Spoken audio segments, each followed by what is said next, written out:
Zanzibar na mwenyekiti wa Baraza la Mapinduzi Mheshimiwa Dr. Hussein Ali Mwinyi awahimiza waumini wa madhehebu mbalimbali ya dini kuendelea kuliombea taifa.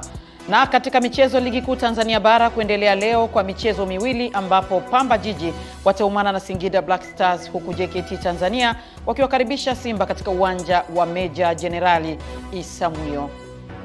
Habari asubuhi mtazamaji wa Channel 10 popote pale ulipo, karibu katika kipindi chetu cha asubuhi njema. Utakuwa nami Beatrice Eric ambaye nitakusomea taarifa ya habari na baadaye nitapata nafasi ya kuangazia vichwa vya habari vilivyopewa kipaumbele katika magazeti yaliyotufikia hapa studio kwa asubuhi ya leo. Karibu tuanze na taarifa ya habari. Rais wa Zanzibar na mwenyekiti wa Baraza la Mapinduzi Dr. Hussein Ali Mwinyi amewahimiza wananchi kuendeleza utaratibu wa kuiombea nchi amani ili mipango mingine ya maendeleo ifanyike. Ifuatayo ni taarifa zaidi. Alhaji Dr. Mwinyi ametoa rai hiyo alipojumuika na waumini wa dini ya Kiislamu kwa sala ya Ijumaa msikiti wa Ijumaa Malindi, ambapo amesema baada ya kufanikiwa kukamilisha uchaguzi mkuu kwa amani na utulivu ni lazima kumshukuru Mwenyezi Mungu na kuomba dua zaidi ili amani iendelee. Nachukua fursa hii kuungana na khatibu wetu ambaye kasema kwa ufasaha mkubwa umuhimu wa kudumisha amani, lakini umoja katika nchi, mshikamano, upendo ndio mambo ambayo yanafanya nchi iwe salama, lakini vile vile baada ya hapo unaweza ukafanya yale ya kimaendeleo unayoyataka. Amesema kazi nzuri iliyofanyika kabla ya uchaguzi na wakati wa uchaguzi ya kuiombea nchi amani inapaswa kuendelezwa kwa juhudi kubwa zaidi, akisisitiza kuwa ni neema kubwa kwa nchi kubakia na umoja, amani, utulivu na mshikamano baada ya uchaguzi mkuu, na kuwasisitiza viongozi wa dini na waumini kuendelea kuiombea nchi ili ibaki salama wakati wote. Wakati wa uchaguzi tumepiga kura zetu kwa amani na usalama. Baada ya uchaguzi mpaka leo tunapozungumza tuko katika amani na usalama hapa nchini. Hatuna budi kumshukuru Mwenyezi Mungu. Tunasema alhamdulillah. Na sisi viongozi tunaendelea kusisitiza umuhimu wa amani katika nchi. Mwenyezi Mungu ametuneemesha sana katika nchi yetu hii.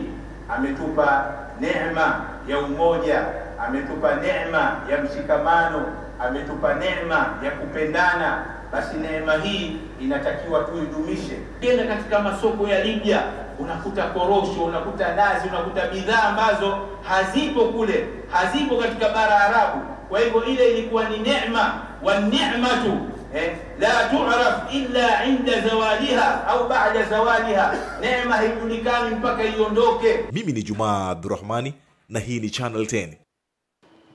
Tume Huru ya Taifa ya Uchaguzi INEC chini ya mwenyekiti wake Jaji wa Mahakama ya Rufani Jaji Jacob Mwambegele jana Novemba 7 jijini Dodoma imefanya kikao maalum cha kupitisha majina ya wabunge 115 wa viti maalum. Wakati akitangaza majina ya wabunge hao, mwenyekiti Jaji Mwambegele amesema uteuzi huo ni utekelezaji wa matakwa ya Katiba ya Jamhuri ya Muungano wa Tanzania ya mwaka 1977 ibara ya 66 kifungu cha kwanza B na ibara ya 78 kifungu cha kwanza zikisomwa pamoja na sheria ya uchaguzi wa rais, wa bunge na madiwani ya namba 1 ya mwaka 2024. Amesema majina 115 yaliyopitishwa jana ni kati ya majina ya wabunge 116 wanaopaswa kuteuliwa, na kwamba nafasi moja iliyobaki uteuzi wake utafanyika baada ya kukamilika uchaguzi wa ubunge katika jimbo la Fuoni Tanzania Zanzibar na jimbo la Siha Tanzania Bara. Tume ya Huru ya Taifa ya Uchaguzi imewapongeza wote walioteuliwa kwa nafasi ya ubunge wa viti maalum katika Bunge la Jamhuri ya Muungano wa Tanzania. Miradi hiyo ni sehemu ya juhudi za serikali za kuimarisha miundombinu ya miji kupitia programu ya uendelezaji miji ambayo inalenga kuboresha mazingira ya biashara, huduma za kijamii na kupunguza changamoto za la majengo ili kupunguza msongamano wa wafanyabiashara maeneo ya katikati ya jiji. Kutoka Dodoma, mwandishi wetu Roda Simba anaarifu zaidi. Miradi hiyo ni sehemu ya juhudi za serikali za kuimarisha miundombinu ya miji kupitia programu ya uendelezaji miji ambayo inalenga kuboresha mazingira ya biashara, huduma za kijamii na kupunguza changamoto za kimazingira zinazotokana na ongezeko la watu. Senyamule amesema hayo wakati wa ziara yake ya kukagua utekelezaji wa miradi mbalimbali ambapo amesisitiza kuwa kukamilika kwa miradi ya barabara, madaraja na masoko kutawasaidia wananchi kuepuka adha ya mafuriko katika msimu wa mvua za masika. Tunaendelea kusisitiza tunatamani tupate mpango kazi ambao utatuonyesha mwisho wa Disemba watu wa soko wataweza kuhamia upande huu wa soko ili tuweze kumalizia upande wa stendi ambao pia kwa sasa hivi unatumika kama eneo la biashara baada ya kuhamisha wauzaji hapa. Naye mkuu wa wilaya ya Dodoma mjini Jabiri Shekimweri amesema ofisi yake itaendelea kuimarisha usimamizi wa miradi hiyo ili kuhakikisha ubora na thamani ya fedha inazingatiwa. Mradi unapochelewa hauchelewi mradi wenyewe, unachelewa huduma iliyokusudiwa. Hiyo tunaweza mara zote tunaendelea kuweka msukumo mradi ikamilike kwa wakati. Baadhi ya maeneo mvua zinakaribia kwanza, kwa hiyo kama kule kwenye soko kulikuwa na kiu ya muda mrefu soko likamilike kabla mvua hazijaanza. Naye mratibu wa miradi ya TACTIC mhandisi Nicodemus Kileo anaelezea gharama ya miradi hiyo, huku mwenyekiti wa soko kuu la Majengo Bwana Godison Logazama akisisitiza ujenzi wa soko uendane na uwepo wa maegesho ya vyombo vya usafiri. Soko kuu la Majengo mpaka sasa umwagaji wa nzege na nguzo unaendelea na kuna baadhi ambazo zimekamilika. Kuna ujenzi wa kuta za tofali ambazo zimekamilika na ambapo kuna baadhi ya maeneo yanaendelea kumwaga jamvi na maeneo mengine wapo katika maandalizi ya kupandisha kenchi kwa ajili ya kufunika.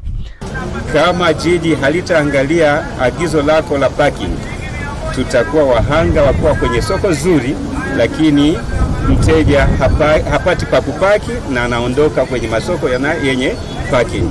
Tuombe halmashauri agizo lako hilo lilifanyie kazi. Kutoka Dodoma, Roda Simba, Channel 10. Asante Roda Simba kwa taarifa hiyo. Katibu wa Chama cha Mapinduzi mkoa wa Dar es Salaam Stanley Mkandawile amefanya ziara rasmi katika wilaya ya Kinondoni kwa ajili ya kukagua madhara yaliyotokana na vurugu zilizotokea siku ya uchaguzi ikiwemo uharibifu wa mali za chama na mali za serikali. Ifuatayo ni taarifa zaidi. Katika ziara hiyo, katibu mkuu ameongozana na wajumbe wa kamati ya siasa mkoa wa Dar es Salaam ambapo baada ya kujionea uharibifu huo ametoa rai kwa wananchi na wanachama wa CCM kuwa walinzi wazuri wa mali za umma na chama, huku akikemea vitendo vya vurugu ambavyo vinaweza kuhatarisha amani ya taifa.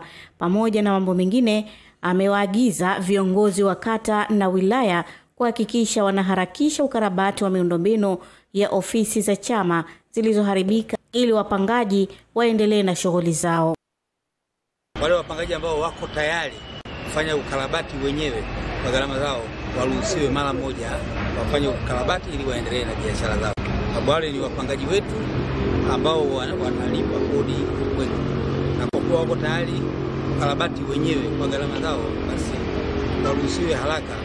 Ofisi yetu yote ya kata imeathirika kwa maana ya kwamba iliungua na kila kitu ambacho kilikuwemo kiteketea. Hata viti ambao vilikuwepo vingi waliviiba wakakimbia navyo.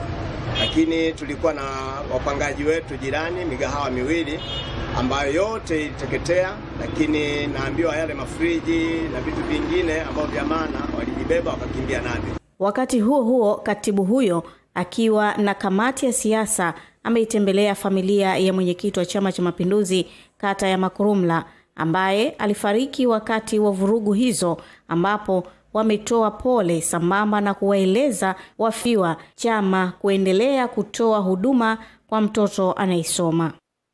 Lakini pia marehemu kaacha mtoto ambaye anasoma kaanza darasa la kwanza. Kwa sisi kama mkoa tumechukua dhama ya kumsomesha yule mtoto mpaka atakapomaliza, kama ni sekondari, kama ni chuo. Tunashukuru sekretarieti ya mkoa kwa jukumu ambalo wamelibeba la kwenda kumsomesha mtoto wa marehemu mpaka pale yeye mwenyewe atakapotaka. Kwa maana hii ni ahadi kubwa sana. Kwa maana ya kwamba hii inaonyesha kwamba kazi na utu na dhamira njema ya Chama cha Mapinduzi. Dar es Salaam, Fatma Hassan, Channel 10. Asante Fatuma kwa taarifa hiyo. Mkuu wa wilaya ya Kigoma Dr. Rashid Chuachua ametoa wito kwa wakazi wa wilaya hiyo kuhakikisha wanaendelea kulinda amani iliyopo kwa kutoa taarifa mapema pale wanapobaini uwepo wa mtu au kundi linaloweza kuhatarisha utulivu katika eneo hilo, ukizingatia wilaya hiyo inapakana na nchi jirani. Hii fuatayo ni taarifa zaidi kutoka kwa Mwajabu Hoza. Daktari Chuachua amesema wilaya hiyo ipo karibu na nchi jirani, hivyo kuna umuhimu mkubwa wa wananchi kuwa makini, kutoa ushirikiano kwa vyombo vya usalama kwa kutoa taarifa ili kuzuia viashiria vyovyote vinavyoweza kuchochea uvunjifu wa amani. Ndugu zangu, naomba niwaombe sana tuendelee kudumisha amani yetu. Ninyi watu wa Kigoma, tena hapa tumepakana na nchi jirani ya Burundi. Mnajua athari ya kutokuwa na amani. Mnaijua athari ya kutokuwa na nini? Amani. Nawapongeza kwa kulinda amani yenu, na muilinde amani yenu kama mboni ya jicho. Aidha, alisisitiza kuwa amani ni msingi wa maendeleo na serikali itaendelea kushirikiana na wananchi kuhakikisha usalama unadumishwa katika maeneo yote ya wilaya hiyo. Na tujifunze kwa mifano ya maeneo mengine, wale ambao walivuruga amani maisha yao yakoje. Baadhi ya wananchi wamelani vitendo vya uvunjifu wa amani vilivyotokea wakati wa kipindi cha uchaguzi, wakasisitiza kulinda umoja na mshikamano kwa taifa. Sisi tuko mpakani, tuna majirani wengi, tuna majirani na nchi ya Kongo, tuna majirani wa nchi ya Burundi, tuna majirani na nchi ya Uganda. Tunapoona mgeni ambaye anakuja katika mazingira yetu hapa, lazima tuwe macho kumfichua kwamba huyu ni mgeni ambaye amekuja. Maadili yameporomoka. Ningeomba wazazi wote tukae chini, tutafakari na viongozi wa madhehebu na viongozi wa serikali. Zile taratibu ambazo zilikuwepo mwanzo zirudi. Lakini ya kusema kwamba ni uhuru, kila mmoja asema anavyotaka, ndio chanzo cha kupoteza amani. Tunamshukuru Mungu kwa ajili ya rais wetu Samia Suluhu Hassan kuirejesha amani yetu kwenye nchi yetu ya Tanzania. Mwajabu Hoza, Channel 10, Kigoma. Katibu tawala wa wilaya ya Mkinga mkoani Tanga, Mwanayamwaya Kombo, amewataka vijana hususani wa kike kuchangamkia fursa ya mafunzo yanayotolewa katika chuo cha ufundi stadi VETA chini ya mpango wa uwezeshaji wanawake na Samia kwa kutoa fedha kuwawezesha kuchukua ujuzi mbalimbali. Taarifa zaidi na Raya Kipingu. Wito huo ameutoa wakati wa hafla ya kukabidhi nyumba iliyounganishiwa umeme na vijana wa kike wanaosoma kwenye chuo cha VETA kilichopo wilayani Mkinga kupitia uwezeshaji wa mafunzo ya wanawake na Samia. Hapo awali ilikuwa tunajua wanaweza kufanya kazi zile ni watoto wa kiume. Jamani, hakuna hicho kitu. Nimeona watoto wanavyounganisha umeme, nimeona watoto wa kike wanavyochomelea, nimeona watoto wa kike wanavyoshona. Hongereni sana. Hongereni sana. Na mtajiongezea kipato chenu kwa kupitia njia mbalimbali ambazo mmejifunza. Januari dirisha jingine linafunguliwa. Wazazi wenzangu ambao mko hapa, tuchukue fursa hii kama ilivyoelekezwa kwa wanawake. Kelvin Haule ni mkuu wa chuo cha VETA Mkinga ambaye anaeleza namna juzi mbalimbali wanazopata vijana zinavyowasaidia kuweza kujiajiri, kuajiriwa ama kutoa huduma kwenye jamii wanazoishi. Kutokana na serikali kuingia makubaliano ya kuwawezesha wanawake katika kupata ujuzi, vyuo vya VETA vimekuwa mstari wa mbele katika kuiunga mkono serikali kutoa mafunzo haya kupitia vyuo vyote vya VETA Tanzania katika fani mbalimbali za ufundi stadi na kuwapa ujuzi utakao wawezesha kujiajiri, kuajiliwa na kutoa huduma katika jamii zao. Wakina mama tuwatoe mabinti zetu majumbani, badala mtoto anapomaliza unasema mpelekee Dar es Salaam ende akaajiriwe sijui wapi. Sasa muda huo umekwisha. Ukimwelimisha mwanamke, umeelimisha familia moja kwa moja. Nasi wanufaika wa mafunzo haya tuweze kupatiwa mikopo ya vikundi, kutatuwezesha kuanzisha vikundi vya uzalishaji kwa kutumia ujuzi tuliopata, kujiajiri na kuongeza kipato. Vijana wa kike zaidi ya 133 wamepata ujuzi wa kuchomelea vyuma, ushonaji pamoja na ufundi umeme kupitia mpango huo. Kutoka Tanga, Raya Kipingu, Channel 10. Asante Raya Kipingu kwa taarifa hiyo. Siku chache baada ya Rais Dr. Samia Suluhu Hassan kuruhusu shughuli mbalimbali kuendelea zikiwemo za kiuchumi, shirika la uwakala wa meli Tanzania TASAC limetembelea bandari ya Dar es Salaam kujionea hali halisi ya upakuaji wa mizigo katika bandari hiyo na kuridhishwa namna shughuli hizo zinavyokwenda. Saidi Mkabakuli ni meneja uhusiano wa masoko TASAC, akaeleza hali ilivyo baada ya agizo la Mheshimiwa Rais Dr. Samia na kwamba ameridhishwa na utendaji kazi kwani huduma zimerejea kama kawaida. Eritunu Malamia ni meneja wa shughuli za kampuni ya uratibu wa kampuni ya DP World Dar es Salaam, amewatoa wasiwasi wateja wao na kwamba wameongeza siku bila malipo ili kufidia siku ambazo walisimama kufanya kazi, huku mkurugenzi mkuu wa kampuni ya mbolea TFC Samuel Mshote ambaye ni mmoja wa wateja ambao wana shehena ya mizigo katika bandari hiyo. Tumefurahi sana, tumefika pa bandarini, tumeona kupitia hapa DP World shughuli zinaendelea kama kawaida katika full capacity, na kama mtavyoona hapo nyuma meli zinaendelea kushusha, na lengo kuu jingine lilikuwa kuangalia je, kuna changamoto yoyote. Na bahati nzuri tumekuja hapa tumekuta baadhi ya wateja wapo hapa wanafuatilia mizigo yao.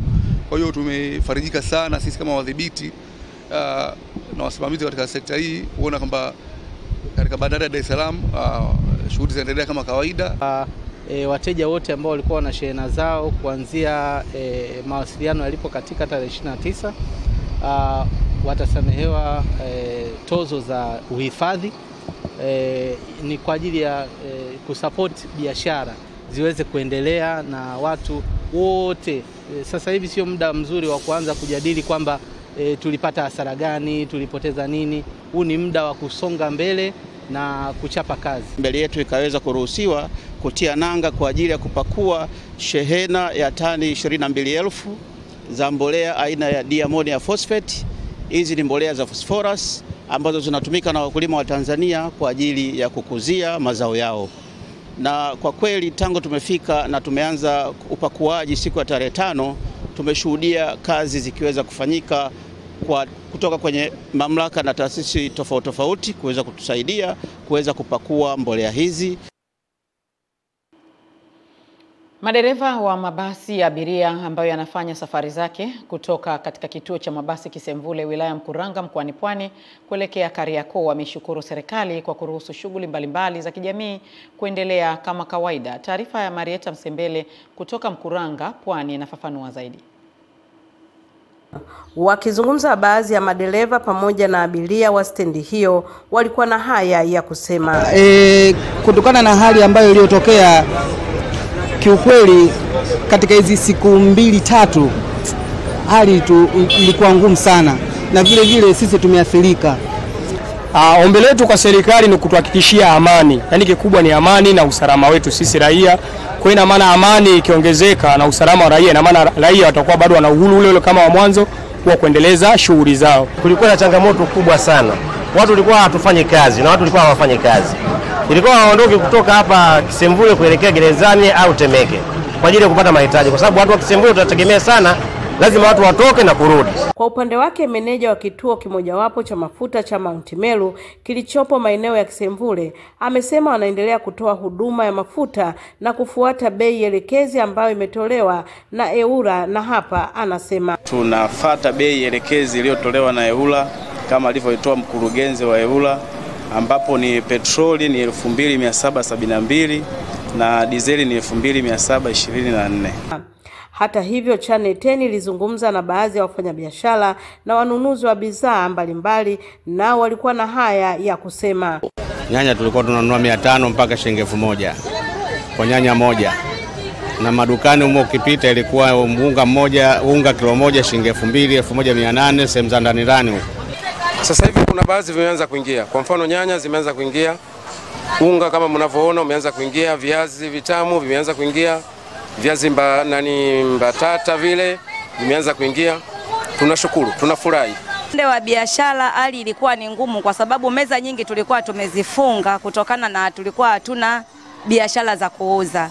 Mfano mzuri, sisi tunauza nyanya zinatoka Morogoro na Iringa. Sasa njia zote zilikuwa zimefungwa. Kwa hiyo tukawa hatuwezi kupata biashara kwa wakati. Nikiripoti kutoka wilayani Mkuranga mkoani Pwani, ni Marieta Msembele wa Channel 10. Na sasa tuangazie habari za michezo na burudani. Baada ya kusimama kwa muda, ligi kuu ya soka Tanzania bara inarejea leo kwa michezo miwili ya mzunguko wa 7 itakaochezwa kwenye viwanja vya CCM Kirumba jijini Mwanza na Meja Jenerali Samuyo Mbweni jijini Dar es Salaam. Mwana michezo wetu Juma Abdurrahman ana taarifa zaidi. Mapema majira saa 10 jioni kwenye uwanja wa CCM Kirumba jijini Mwanza, wenyeji Pamba Jiji watawakaribisha Singida Black Stars katika vita baridi ya kuwania alama 3. Mchezo mwingine wa ligi kuu utachezwa majira saa 1 usiku kwenye dimba la Meja Jenerali Samuyo Mbweni jijini Dar es Salaam, ambapo wenyeji JKT Tanzania wataumana na Simba, ambapo makocha wa pande zote mbili wamezungumzia maandalizi yao. Tulikuwa na siku 3 mpaka 4 za maandalizi baada ya mapumziko ya kile ambacho kilitokea. So obviously group la wachezaji wote ambao niko nao wako kwenye hali nzuri.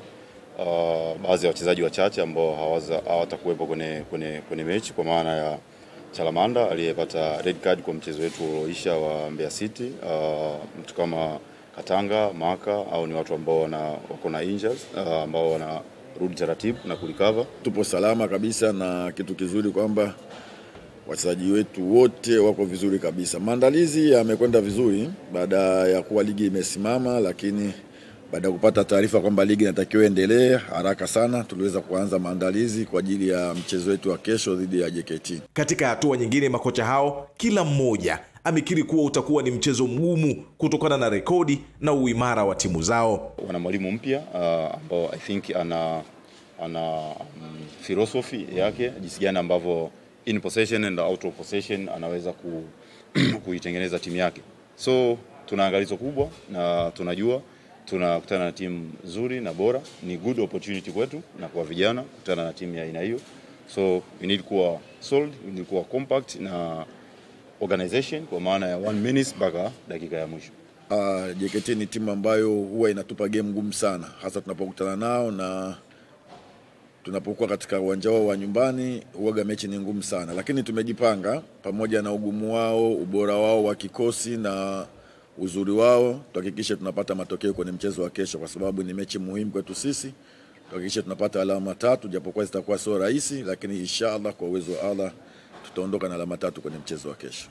Kwa upande wa wawakilishi wa wachezaji wa timu hizo, Hassan Dilunga wa JKT na Wilson Nangu wa Simba wameeleza kuwa tayari kwa mchezo huo. Lengo letu la kwanza ni kupata alama 3, kwa sababu mpira unachezwa uwanjani. Ukiachana na mambo yote, ambaye atajipanga vizuri, atajiandaa vizuri na atakuwa anahitaji, atapusha, atapata matokeo. Sisi kama wachezaji tumejipanga nia na mazumuni kupata alama 3. Tumekosa alama 3, basi tukipata alama 1 kwetu alhamdulillah, kwa sababu tunacheza na timu kubwa kama unavyojua, Tanzania nzima inajua. Lakini mwisho wa siku mpira unachezwa uwanjani, kwamba sisi tunaenda kujitolea kwa hali na mali, tutaenda kuvuja jasho ili tuweze kupata alama. Tujiandaa vizuri, tumesikiliza maelekezo ya mwalimu, kitu ambacho atataka kwenye mchezo wa kesho. Tunajua mechi itakuwa rahisi, JKT ni timu nzuri, lakini tutahakikisha tunapambana ili tupate matokeo ya pointi 3. Cha kwanza lazima tufuate maelekezo ya mwalimu. Cha pili, na furaha kwenda kucheza katika ardhi yangu ambayo nilicheza kabla, lakini yote ni kuipambania timu yangu ya Simba kesho tupate pointi 3. Kwa hiyo tutafuata maelekezo ya mwalimu ili turahisishie kazi kesho. Mimi ni Juma Abdurrahmani na hii ni Channel 10. Asante Juma, umetuhitimishia taarifa yetu ya habari kwa asubuhi ya leo. Tupate mapumziko mafupi kisha tutarejea kuendelea na kipindi chetu cha asubuhi njema. Mimi ni Beatrice Eric, tafadhali baki nasi.